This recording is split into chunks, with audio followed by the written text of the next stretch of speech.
Listo, bueno, ahora para continuar, vamos a continuar con el abordaje del neuroblastoma. Vamos a hablar del laboratorio, las imágenes que vamos a necesitar para tanto el diagnóstico como la estadificación, la histopatología y la historia. Un poco vamos a hablar sobre la historia del abordaje. Muy bien. En cuanto a los laboratorios que vamos a necesitar, específicamente para neuroblastoma, hay dos muy importantes, séricos, que es la DHL y la ferritina. La DHL, como ya sabemos, es un marcador de daño tisular, pero también se ha visto que está envuelto en los procesos metabólicos de las células neoplásicas para su reproducción. Y los niveles normales rondan entre 100 a 349 nanogramos, o bueno, unidades, perdón, por litro. Esto obviamente dependiendo de la edad del paciente. En cuanto a la ferritina, desde 1980 se ha asociado con el neuroblastoma, sobre todo su valor pronóstico en por parte de Han et al., en donde ellos en su estudio en 1980 refieren que a mayor nivel de ferritina, peor pronóstico de sobriedad libre de eventos. Vamos a tener que los niveles normales van de 7 hasta 1440, aunque esta cifra la reportan en el artículo, pues realmente me parece muy, todavía muy elevada, pero sí o sí hay que, pues nosotros guiarnos por los parámetros para la edad. En cuanto a las catecolaminas, lo que les decía, esto puede ser sérico, puede ser urinario. Generalmente nosotros vamos a tomar catecolaminas urinarias, pero posteriormente vamos a hablar un poco más de eso. En cuanto a esto, como bien nos decía Hugo en su exposición pasada, el ácido vanililmandélico y homovanílico son los dos más utilizados, pero no son los únicos que podemos utilizar para el diagnóstico de neuroblastoma. Es resultado de estos ácidos del metabolismo de las catecolaminas y a su vez las catecolaminas son sintetizadas por las células como tal neoplásicas del neuroblastoma. Y también la enolasa neuronal específica, que esto, como sabemos, es un marcador de inmunohistoquímica, pero también la podemos encontrar como marcador sérico. Ay, perdón. Está elevada específicamente, sobre todo en pacientes con enfermedad metastásica, y se refiere en varios artículos que como tal para diagnóstico no nos es tan precisa, pero para pacientes como estadificar más o menos como pronóstico nos sirve un poco más, ya que, como les digo, es más presente en pacientes con enfermedad metastásica. En un estudio que se realizó, 96% de los pacientes con enfermedad metastásica mostraban una elevación más de tres desviaciones estándar por arriba del límite superior. Muy bien. En cuanto a la DHL y la ferritina específicamente, les traje esta tablita que es de un estudio del 2020 del INRSG, perdón, en donde nos habla específicamente sobre la utilidad pronóstica de estos dos marcadores. En cuanto a DHL, lo dividen las dos en bajo, intermedio y alto riesgo. En cuanto al bajo riesgo, ellos encontraron que pacientes con 100 a 899 unidades por litro nos va a hablar de una sobrevida de alrededor del 76% libre de eventos. En cuanto a riesgo intermedio, esto se va desde abajo. De 0 a 99, ahí es riesgo intermedio. Entonces, no irnos con que a mayor elevación, pues peor pronóstico, porque aquí también lo dividen entre más baja, peor pronóstico. Y eso nos puede hablar también de la diferenciación. O de 900 a 1399 unidades por litro, baja la sobrevida a 60% libre de eventos. Y de alto riesgo ya pues una DHL mayor a 1400 baja la sobrevida hasta el 36%. Esto obviamente en este estudio, pero fue una corte muy grande, retrospectiva, de 18.000 pacientes, que es la corte más grande que se ha hecho para evaluar estos dos marcadores. En cuanto a la ferritina, el bajo riesgo de 1 a 29 nanogramos, que es una sobrevida más o menos del 87%, de 30 a 89 nos da una sobrevida libre de eventos del 74%, y mayor a 90 nanogramos, pues ya es una sobrevida menor al 50%. Muy bien. Específicamente hablando de la medición de las catecolaminas, sabemos que el neuroblastoma es un tumor derivado de las células de la cresta neural que dan origen al sistema nervioso simpático, ¿no? Esto ya lo sabemos y pues van a tener estas células de la cresta neural igual capacidad para sintetizar y también para metabolizar estas catecolaminas. Alrededor de la década de los 70 empieza la investigación de las catecolaminas como un marcador diagnóstico para el neuroblastoma, en donde ven que el tumor tiene metabolismo intracelular para inactivar estas catecolaminas y tiene la capacidad de producción o síntesis excesiva de estas catecolaminas, sobre todo precursores de la norepinefrina como dopa y dopamina. Y también tiene la capacidad para la metabolización como si fuera una célula sana de la suprarrenal. Entonces tiene cantidades adecuadas de la tirosina hidroxilasa para su degradación.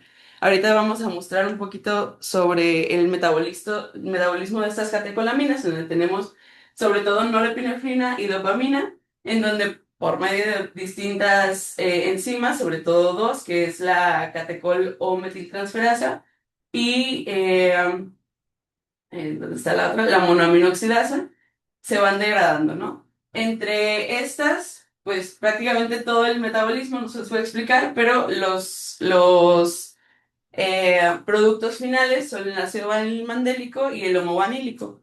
Entonces, aquí, ¿por qué es importante? Porque la célula tiene una producción excesiva de estas catecolaminas, pero ellos solamente sabían que también tienen la posibilidad de hacer este metabolismo rápidamente y entonces de manera sérica no podemos tener tan específico o ser tan sensible la medición de catecolaminas, o sea, de norepinefrina, por ejemplo, ¿por qué no medimos norepinefrina en sangre en vez de los subproductos?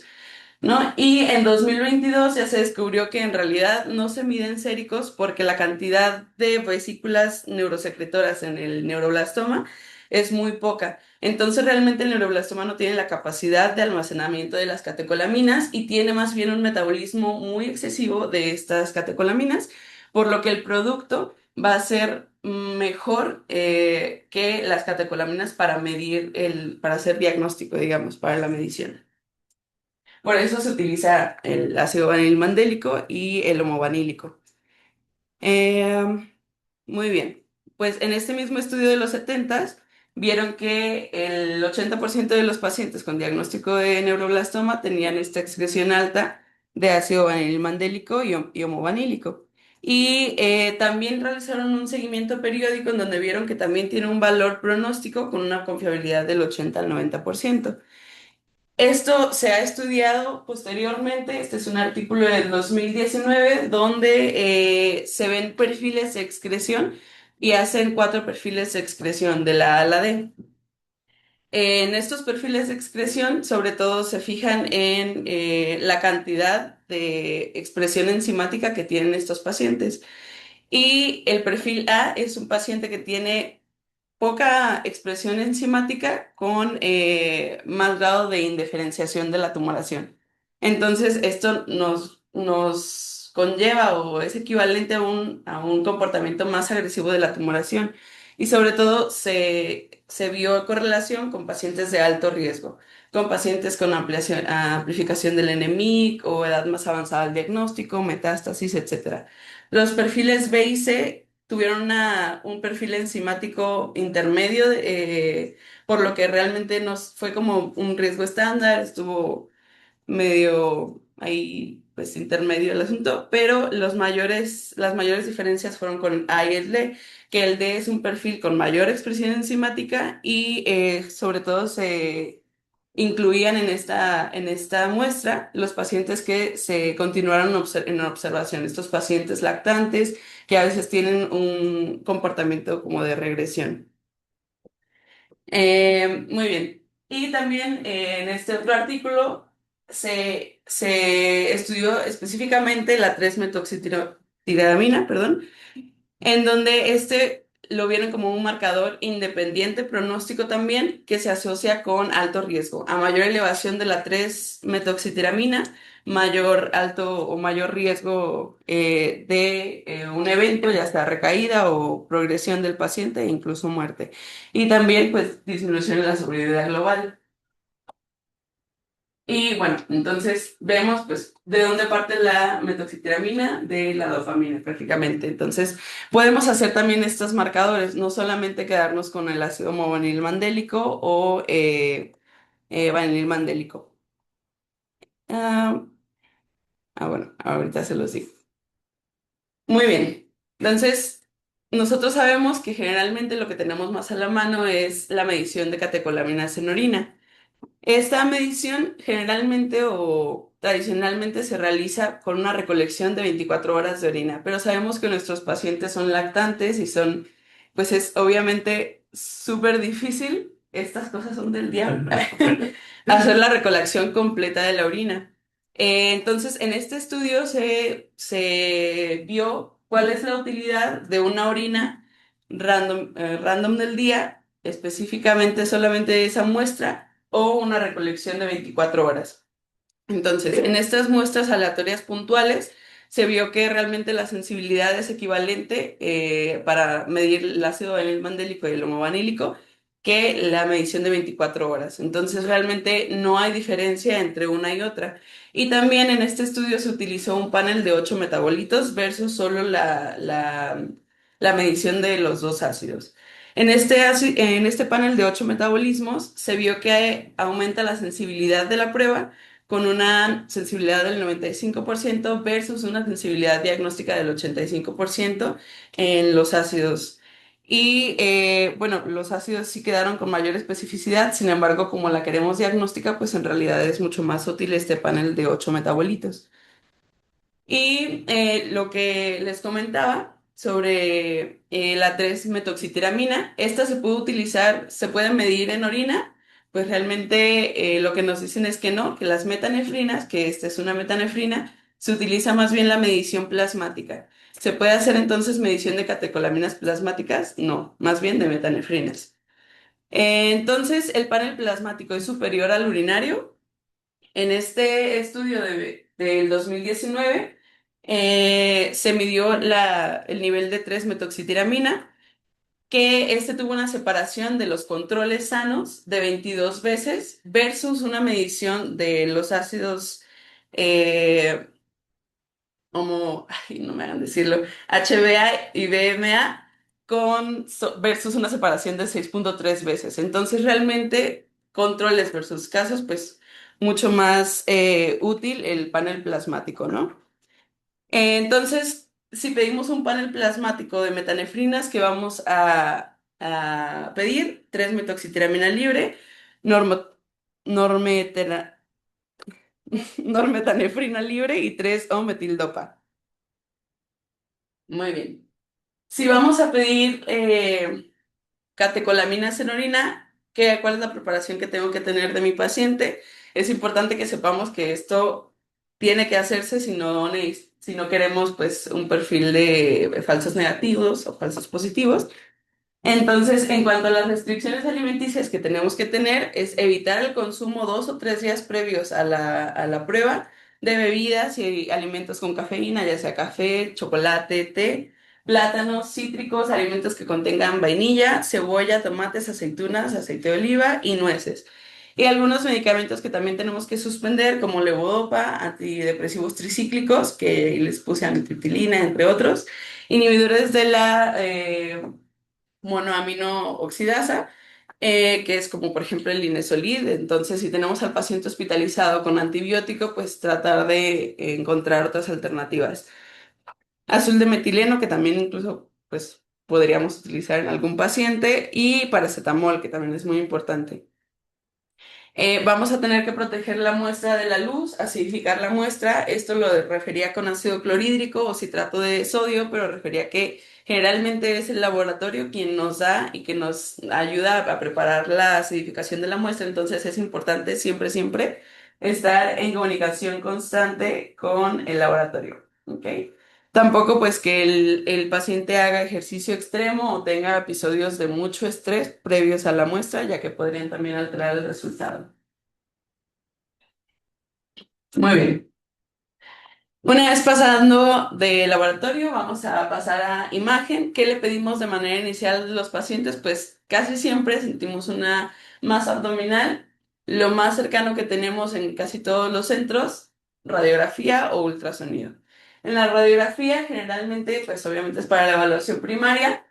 Sabemos que en tórax, por ejemplo, vamos a tener que es una masa en el mediastino posterior y ahí es importante saber que si encontramos también tenemos que verificar la estructura ósea porque suelen tener también remodelamiento de las costillas o remodelamiento de vértebras. En cuanto a los pacientes con masa en abdomen, esta masa generalmente causa desplazamiento de los órganos, no así como otras neoplasias en donde más bien es invasión de estos órganos, entonces vamos a ver un vector de desplazamiento. Es también importante que si nada más tenemos este estudio de imagen, pues nos puede ayudar también más o menos a ver de dónde está partiendo el tumor o el origen. Obviamente no es tan sensible, pero podemos darnos una idea con el vector, ¿no? Entonces vemos, por ejemplo, que este vector generalmente se va hacia arriba, o sea, el desplazamiento de los órganos. Acá vemos que no hay ningún órgano, o bueno, no hay aire, por ejemplo, las asas están desplazadas para este lado y hacia arriba. Entonces, muy probablemente este sea un tumor pélvico, por ejemplo, ¿no? Y así sucesivamente. El 30% de los pacientes van a tener calcificaciones en la radiografía y en el ultrasonido es una masa, ¿cómo se dice? Eh, Hiperecogénica, gracias, pero suele ser también heterogénea, en donde puede haber sitios de necrosis que se vean más hipoecogénicos. Y también pues vamos a poder ver en un ultrasonido Doppler la angiogénesis del tumor. Otra de las herramientas diagnósticas, la tomografía computarizada, generalmente se observa una tumoración heterogénea, calcificaciones ya en este estudio en el 80 al 90% de los casos, y también vamos a poder ver áreas de necrosis que le dan esta heterogeneidad. Suelen encapsular los vasos sanguíneos, que esto es importante también para los factores definidos por imagen, y desplazar los órganos adyacentes, como ya les decía. En algunos tumores agresivos, igual es importante recalcar, sí pueden invadir, o si bien pueden invadir riñón o psoas, es importante esta diferenciación porque puede hacernos pensar también en un tumor de Wilms.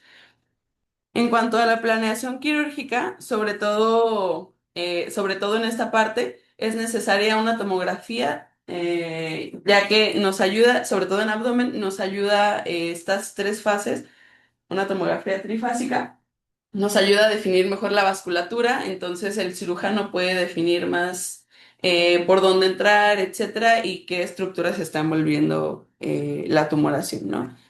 Entonces, pues prácticamente en esta nada más quería enseñarles que es de este lado, es una tumoración con calcificaciones. Perdónenme. Es heterogénea, pero casi todo el tejido que no está necrótico o calcificado es hipodenso, hiperdenso, perdón. En la tomografía computarizada también podemos tener algunas características que nos pueden ayudar a diagnosticar o a eh, distinguir entre un neuroblastoma y un ganglioneuroblastoma. Sin embargo, me gustaría nada más que nos quedáramos con las características del neuroblastoma como para saber qué vamos a encontrar en un neuroblastoma, ¿no? Entonces, en las características morfológicas, sobre todo va a ser una tumoración irregular con bordes generalmente vagos, que son no distinguibles. La localización suele ser suprarrenal, como ya lo sabemos, pero obviamente pues puede ser en otras localizaciones. Y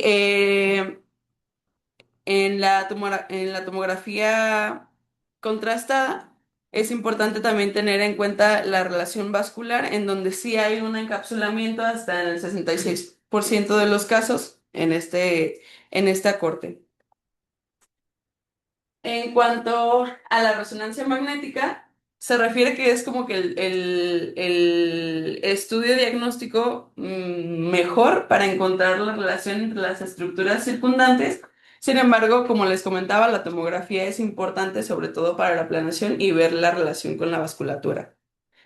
Nos va a ayudar a evaluar el tumor primario y la extensión, sobre todo el órgano de origen, la enfermedad intracraneal, si es que hay, o la enfermedad intraespinal, que para esto nos va a ayudar bastante. Y en T1 va a ser un tumor heterogéneo, pero sobre todo se va a decantar por la ISO o la hipointensidad. En T2, hiperintenso, con áreas necróticas o quísticas de alta intensidad. Y en DWI va a haber mayor restricción. En la tomografía en T1 con gadolíneo va a haber un realce variable, pues sí, generalmente es heterogéneo. Es importante también recalcar que va a haber algunos cambios posterior a la quimioterapia en donde va a haber fibrosis o calcificaciones. Entonces, para esto no nos ayuda tanto la resonancia, sobre todo si vamos a hacer una planeación quirúrgica después de la quimioterapia. Este estudio va a tener dificultades pues, para ¿cómo se llama? Delimitación de la tumoración por estos cambios fibróticos que puede haber.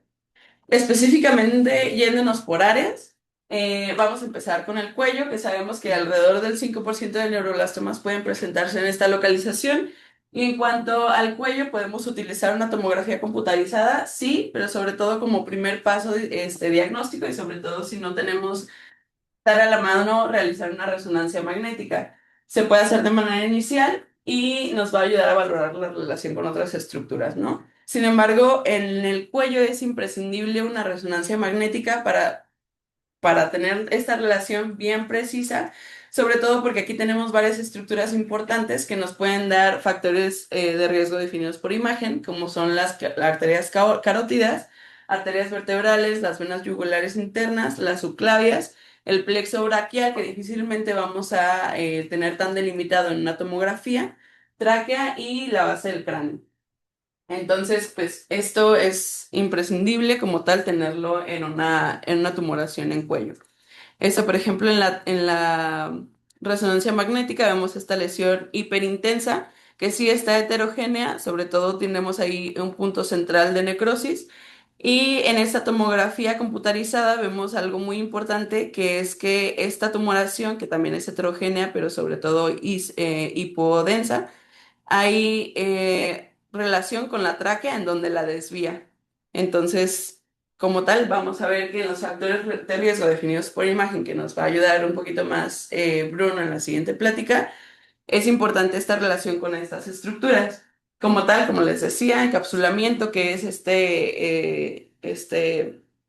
pues rodeamiento de la vasculatura por el tumor, de la arteria carótida, la vertebral, la vena yugular interna, si el tumor se extiende a la base del cráneo o si comprime la tráquea, y en la unión cérvico-torácica, el encapsulamiento de las raíces del plexo braquial, los vasos subclavios, arteria vertebral o carótida, y que el tumor comprima la tráquea también. Solamente como un repaso, pues saber que estos son los haces del plexo braquial, discurren por debajo de la subclavia y sobre todo de C5 a T1 y recordar pues los vasos del cuello, ¿no? Que a veces, bueno, a mí me faltaba, entonces quise como agregarlo para recordarnos un poquito.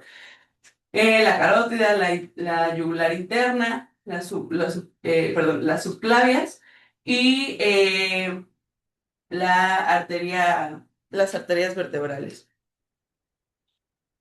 En cuanto al tórax, esta localización sabemos que puede ser en mediastino posterior o en una localización paravertebral. En esta localización, la tomografía computarizada también nos va a ayudar a delimitar la tumoración y valorar su relación con estructuras próximas. Y la resonancia nos va a ayudar solo en caso de que, por ejemplo, tenemos un tumor paravertebral, estamos sospechando que hay invasión del canal medular en la tomografía, pero sabemos que no es el estudio ideal. Bueno, la resonancia magnética nos va a ayudar para descartar o confirmar la invasión a canal medular, ¿no? Estructuras importantes para revisar aquí, pues la aorta, las ramas principales de esta, la vena cava, tráquea, bronquios principales también, el mediastino inferior, la unión costovertebral de T9 a T12 y la médula espinal, como ya sabemos. Y en esta resonancia magnética vemos una lesión paravertebral en donde vemos infiltración a canal medular. Es una lesión hipointensa, bueno, isointensa. Realmente ahí no hay realce. Y hasta el último, que era un GIF muy chiquito, pero hasta el último vemos la infiltración a canal medular. Y ahí un poquito. Muy bien. En cuanto a los riesgos, factores de riesgo definidos por imagen, en tórax, el encapsulamiento de esta aorta y sus ramas principales, la tráquea, los bronquios, su compresión. En mediastino inferior, la infiltración a la unión costillar vertebral que les hablaba y el encapsulamiento de la aorta y la vena cava. Bueno, solamente para recordar. Y en cuanto a abdomen y pelvis, sabemos que las mayores localizaciones van a ser en glándula suprarrenal, pero también podemos tenerlos paravertebrales o retroperitoneales. En cuanto a esta localización, la tomografía computarizada va a ser muy importante, la simple y una tomografía trifásica, en donde la fase arterial y venosa nos va a ayudar mucho para distinguir los vasos que va a involucrar o que puede involucrar el tumor. Muy bien. La resonancia, como les comentaba, solamente si tenemos una tumoración paravertebral o retroperitoneal. Ahí en estos dos casos es muy importante, uno para pues descartar la invasión al canal medular y en los tumores retroperitoneales para distinguirla adecuadamente y también ver si hay invasión a canal medular o se va a cruzar otros compartimentos, por ejemplo, que ese también sería un factor de riesgo definido por imagen. Estructuras importantes a diferenciar en una tomografía de abdomen es el hilio hepático, el ligamento hepático duodenal, la arteria mesentérica superior, el tronco celíaco, la aorta, la cava, las ilíacas, los pedúnculos renales, la escotadora ciática, la médula espinal y los espacios leptomeningeos. En esta tomografía computarizada podemos ver una tumoración hiperdensa, perdón. Sí, no. Sí está, pues. Es hiperdensa. Entonces, discúlpame. Bueno, es retroperitoneal. Esta tumoración vamos a encontrar calcificaciones importantes. Es una tumoración heterogénea. Permítanme que avance. Y en esta tumoración podemos ver aquí que es una fase arterial en donde se ve la arteria aorta. Y no, como tal no está encapsulada por la tumoración, al menos hasta donde podemos verla, ¿no? Sin embargo, es importante tener la fase venosa porque no sabemos, por ejemplo, el estado de la vena cava inferior, por ejemplo, que podría bien estar encapsulada por la tumoración. En cuanto a esta resonancia magnética, ahí, en contraste con la tomografía que veíamos, este pequeño vaso que vemos aquí es la aorta. Este sí está embebido prácticamente o encapsulado por toda la tumoración.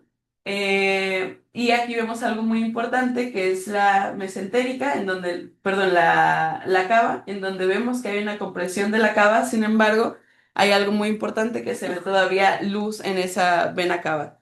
Entonces, posteriormente nos lo van a explicar, pero si hay luz todavía en este vaso vena, pues como tal no se toma como un factor de riesgo definido por imagen. Entonces, las estructuras importantes que les comentaba y sobre todo recordar, por ejemplo, el hilio hepático, el ligamento hepatoduodenal y el tronco celíaco. Es y pos- inferior a él, perdón, de la vena de la arteria aorta, vamos a encontrar la mesentérica.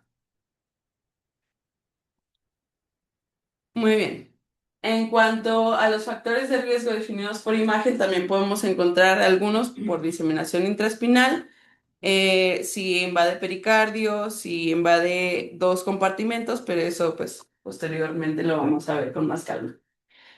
Otras herramientas diagnósticas es la gammagrafía con metayodobensilguanidina. Esta metayodobensilguanidina es un análogo de la norepinefrina que está selectivamente concentrado en 90-95% de los neuroblastomas. Este porcentaje es importante porque hasta el 10% de los neuroblastomas no van a tener avidez para la metayodobenzilguanidina y vamos a hablar posteriormente de eso. En este estudio vamos a ver que hay dos tipos de hisopos radioactivos, el yodo 123 y el yodo 131, y vamos a ver sus diferencias. Sin embargo, actualmente se prefiere, si va a ser solamente diagnóstico, el yodo 123. Este tiene una alta sensibilidad y especificidad para detectar invasión intramedular y ósea. También tenemos la gamografía con tecnecio 99, que es un poquito menos específica, pero puede utilizarse cuando este 10% se hace presente, en donde no hay avidez por la metayodobensilguanidina. Muy bien. En cuanto a la gamografía por metallodobensilguanidina, esta es una realizada con yodo 131, en donde vemos poca definición, pero sí vemos el tumor primario y áreas de invasión o de metástasis, ¿no? En huesos faciales, en cráneo, que acá se ve un poquito más, y en fémur. En números. Ajá, en números también, en pelvis, en algunas, ajá, columnas vertebrales, sí. Prácticamente una enfermedad muy avanzada. En cuanto a la preparación, que igual vamos a hablar un poquito más de esto, pero en la preparación para la realización de la gamografía con metallodobensilguanidina, vamos a tener que bloquear la absorción tiroidea de este radiofármaco con yoduro de potasio. Posteriormente vemos la dosificación. Hay que hacer un vaciamiento vesical de este fármaco porque si no vamos a tener, pues, ¿cómo se llama? Captación en esta zona y no vamos a saber si es una tumoración pélvica, si es invasión, etcétera. Y esta gamografía se hace de 24 a 72 horas posterior a la administración del radiofármaco. También es importante que en la preparación de 2 a 3 días previos hay que suspender antidepresivos tricíclicos, fenilefrina y labetalol, ya que pueden aumentar la captación de este radiofármaco. Dosis las vamos a ver en un momento. Y les quería poner esta tabla sobre las diferencias entre yodo 131 y yodo 123, en donde como tal vamos a compararlos. El yodo 123 lo vamos a usar sobre todo, como les decía, diagnóstico, ya que es por rayos gamma y estos rayos gamma no nos ayudan de manera terapéutica. Y es para la estadificación. En cuanto al 131, sí nos puede ayudar si es como tal una medida terapéutica o puede utilizarse, pero se prefiere como diagnóstico el yodo 123. La vida media del 123 es de 13 horas, sin embargo, del 131 es de hasta 13 días, entonces es algo pues importante a contemplar. La resolución del 123 es mayor, como les muestro en una imagen posterior, siendo la otra inferior con mucho ruido por detrás. La dosis de radiación es menor en la del 123 comparado con la del 131, en donde vamos a tener una, ¿cómo se dice? Pues tener mayores precauciones con el paciente porque vamos a tener 13 días incluso de este radiofármaco y es mayor dosis de radiación. Estas imágenes se van a hacer, como ya les decía, 24 horas posteriores en el 123, con el 131 hasta 72 horas posteriores a la inyección del radiofármaco. El efecto stunning es como si hay utilidad terapéutica, o sea, solamente en el 131 si lo hacemos diagnóstico y posteriormente queremos hacerlo terapéutico, esta captación del radiofármaco va a ser menor. Entonces, como tal, es el efecto stunning que comentaban. Eh, y bueno, es con mayor sensibilidad del 123. De la infraestructura que tenemos que hablar también es que el 123 es un servicio estándar en la medicina nuclear y en el 131 tienes que tener muchísimas especificaciones porque como es mayor dosis de radiación y mayor vida media, tienes que tener habitaciones aisladas, hay mayor gestión de los residuos y los fluidos con carga radiológica. Aquí generalmente no suele tener ingreso, o sea, es ambulatorio, no, si acaso solo por la sedación o alguna complicación, pero en el 131 sí o sí hay que tener una habitación blindada, al menos eso es lo que dice, un aislamiento de al menos 5 días. El manejo de residuos en el 121, 23 es estándar, el 131 sí o sí tiene que haber manejos especializados de los residuos. Y como tal, del 123 prácticamente se prefiere, sobre todo por la facilidad de la infraestructura que tenemos para aplicarlo. La dosis va a ser de 5,2, no recuerdo las unidades, perdónenme. Una dosis mínima de 37, máxima de 370 a 400. El bloqueo tiroideo tiene que hacerse 1 hora antes de la infusión del yodo 123 con yoduro potásico o Lugol. Y en el 131 la dosis va a ser de 35 a 78 y el bloqueo tiroideo también se hace 1 hora después, pero se continúa 5 días después por la vida media tan prolongada que tiene el fármaco. Eh, También se tiene que dar 30 minutos de pre-hiperhidratación, antieméticos y mantener la hiperhidratación por 24 horas. En cuanto a la dosis del yoduro potásico para la protección tiroidea, vamos a tener pues estas dosis, sobre todo por edad y por peso. Em, pues prácticamente esto.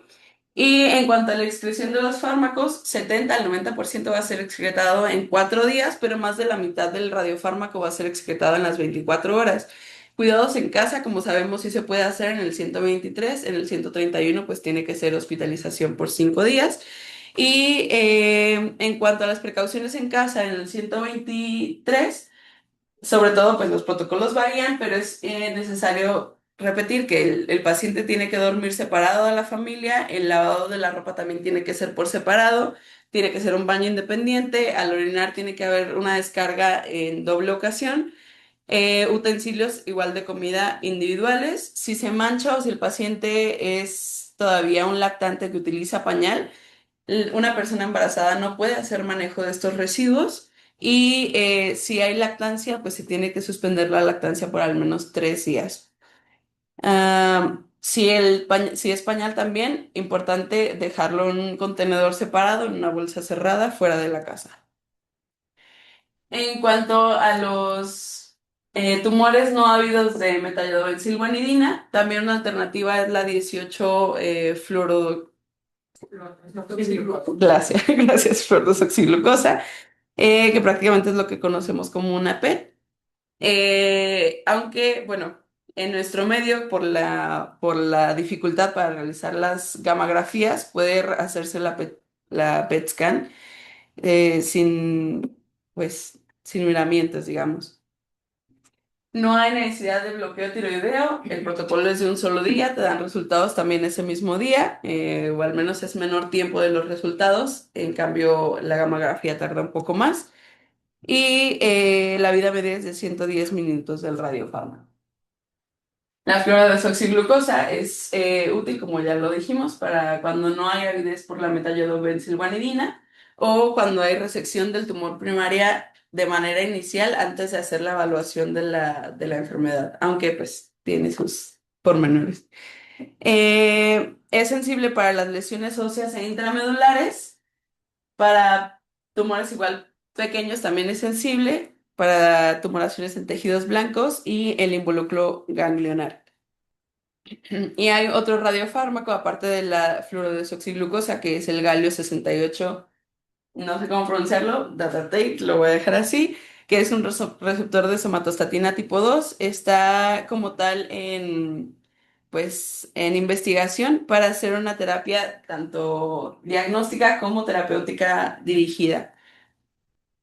Y en estas imágenes de la PET scan, pues podemos ver el tumor primario acá, pero también la extensión a ganglios.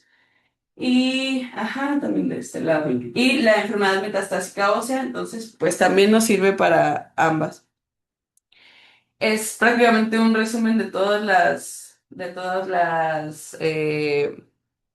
las herramientas que podemos tener.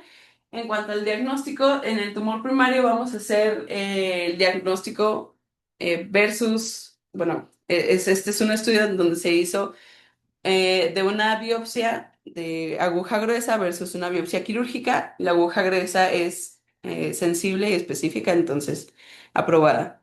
En el tumor, cuando no es viable una biopsia del tumor primario, podemos hacer un aspirado de médula ósea y utilizar la medición de catecolaminas serolinas para hacer el diagnóstico de neuroblastoma. Sin embargo, esto no nos va a dar el apellido, entonces es necesaria sí o sí la biopsia del tumor primario. En cuanto a la histopatología, va a ser un tumor de células pequeñas, redondas y azules, rodeadas de estroma schwanniano. Es característica del neuropilo, sin embargo, no es excluyente. Y patognomónico encontrar las pseudorosetas de Homer Wright, que es el neuropilo rodeado de las células neuroblásticas. Alrededor del 50% de los pacientes o de las muestras van a tener estas rosetas, pseudorosetas Homer Wright. Y hay un espectro de tres patrones histológicos en el neuroblastoma, que es el neuroblastoma, ganglioneuroblastoma y el ganglioneuroma, que esto va a depender de la diferenciación del tejido, ¿no? Entonces hay un tejido más maduro, uno intermedio y uno totalmente inmaduro. Entonces al neuroblastoma obviamente le toca el más inmaduro, ¿no? En cuanto al diagnóstico histológico primario, lo vamos a hacer con hematoxilina y eosina, pero en caso de que haya duda en el diagnóstico diferencial, podemos utilizar inmunohistoquímica, esto mediante sinaptofisina, proteína de filamento, enolasa neuronal específica, cromogranina A, tirosina hidroxilasa o gangliosido GD2. Y les puse los diagnósticos diferenciales y la inmunohistoquímica de cada uno, que pues lo vamos a saltar ya por tiempo. En el reporte de histopatología es importante que nosotros incluyamos la edad, la localización de la tumoración, el tratamiento que se le ha dado a la tumoración y el tipo de resección que es, si esto se trata de una biopsia, una exéresis completa, incompleta, etcétera. En cuanto al reporte de patología que ya nos van a dar, tienen que darnos el tamaño, la histología, el grado de diferenciación, el índice de mitosis cardiorrexis y los efectos del tratamiento, el porcentaje de necrosis, etcétera.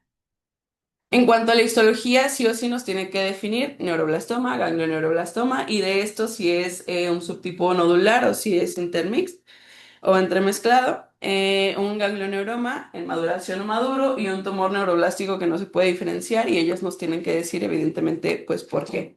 En cuanto a la diferenciación, nos tienen que distinguir si es indiferenciado, pobremente diferenciado o en diferenciación y el índice de mitosis cardiorrexis que es muy importante en donde ellos de 5.000 células analizadas van a ver cuántas células tienen mitosis o cuántas están en cariorrexis y van a hacer un índice. Menor a 100 células por cada 5.000 va a ser un índice bajo de alrededor del 2%, intermedio de 100 a 200 células y alto de más de 200 células.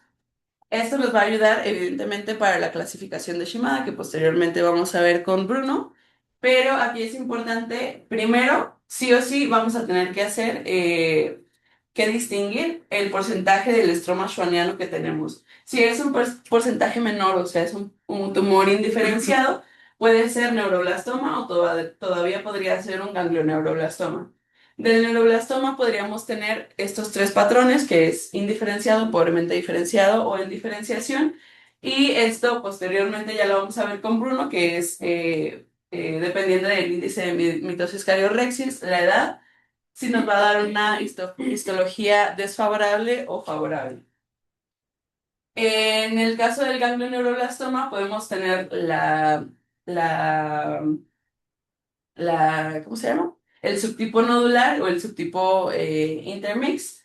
Y para esto nos va a ayudar si hay nódulos visibles macroscópicos presentes o ausentes. Si están presentes, podría ser un ganglioneuroblastoma del subtipo nodular o si está, perdón, ausente, podría ser un ganglioneuroblastoma entremezclado o un ganglioneuroma. Y si es, por ejemplo, si tiene focos neuroblásticos macroscópicos, pues, o sea, ya lo definiríamos como un ganglioneuroblastoma entremezclado, y si no los tiene y está un componente puramente diferenciado, ya vamos a hablar de un ganglioneuroma maduro. No sé si quiere que hable un poco de la historia, o bueno, es una pequeña tablita. solamente como para ver la evolución de las clasificaciones. Hiper resumido, pero sí. Pero, pues es que son 8 clases, y en 8 clases se tienen que saber todo. ¿Cómo hay que hacer?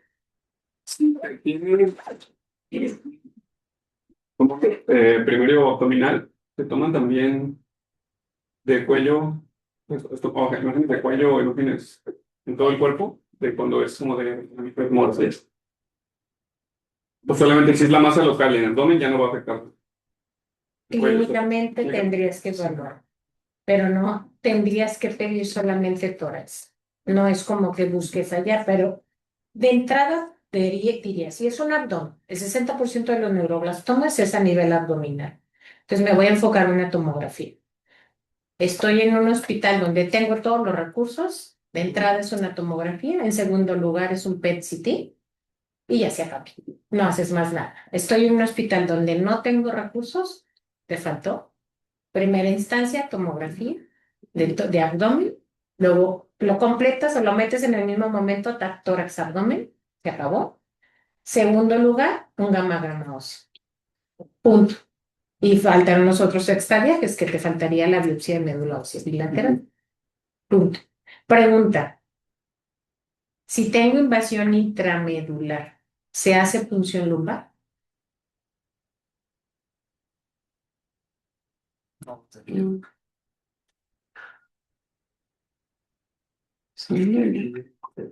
Ujú. nunca he escuchado que hagan eso. No, no lo necesito. Aquí yo no necesito hacer un diagnóstico citológico de invasión.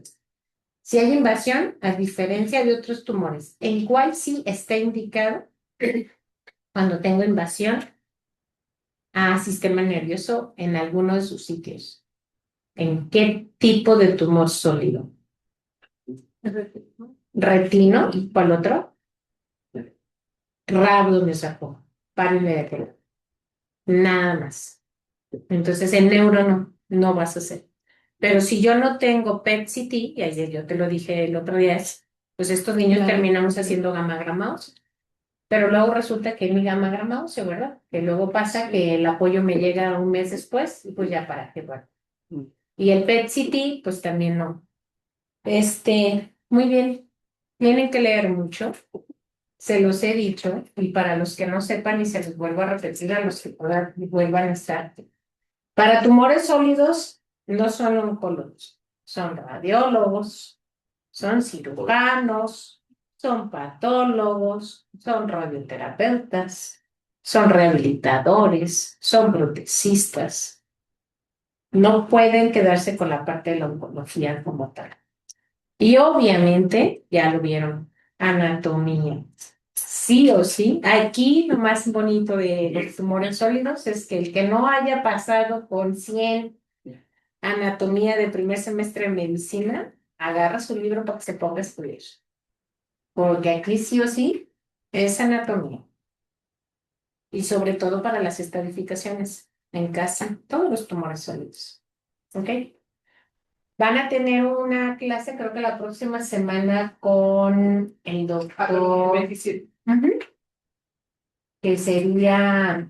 ¿Qué día es? Ay, el próximo miércoles. Perfecto.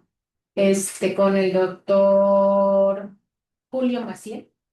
Entonces aprovechen de verdad, porque, bueno, antes, hace muchos años, con el otro patólogo que teníamos antes que se iba, al que no se les tocó a ustedes, ya no les tocó el doctor Vélez, él estaba en la mañana, y bueno, era muy accesible, y ustedes tienen a él, y estoy segura que es muy accesible, digo así, y nosotros nos bajábamos con él a revisar las muestras. Y solamente así, a ver, cuando me ponen una imagen de patología, yo veo bolitas moradas, bolitas rositas y rayitas.